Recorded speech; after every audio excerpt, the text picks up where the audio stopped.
Lorsque la propriétaire de la galerie d'eau située à Forêt découvre le travail de Sophie Ronce, c'est le coup de cœur immédiat. Exposées en ses murs donc les sculptures de la céramiste Allée de Soie, un espace dédié exclusivement à la céramique dans lequel l'artiste a très bien imaginé voir ses œuvres évoluer.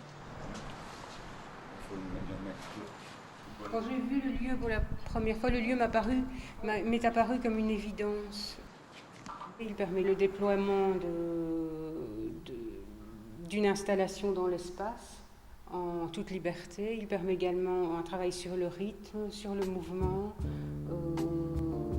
et une liberté totale finalement, parce que c'est ça qui est important, c'est de se sentir libre, c'est de se sentir libre dans un lieu, de l'investir et de se retrouver soi-même afin de pouvoir transmettre aux autres.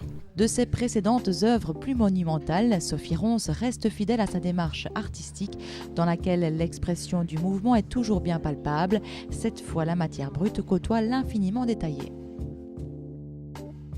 C'est une autre approche, je travaille sur des petites formes circulaires, plus dans le détail, vraiment dans l'infini du détail, dans une forme qui est toujours en mouvement, que j'installe dans une succession de formes qui se déploient dans les espaces que j'investis. Comme la forme est très infime dans son épaisseur, cela se rapproche aussi du graphisme. Donc il y a toute une ambivalence entre le médium sculpture, graphisme, avec lequel j'ai joué. Autre espace, autre installation, cette fois à l'ISELP, l'Institut supérieur pour l'étude du langage plastique, toujours à Bruxelles. Sophie Ronce figure parmi les 8 céramistes invités à montrer leurs pièces, à la fois sous un angle unique et multiple. C'est une installation qui doit être vue de façon globale, qui se décline en une série de pièces multiples et également une pièce unique.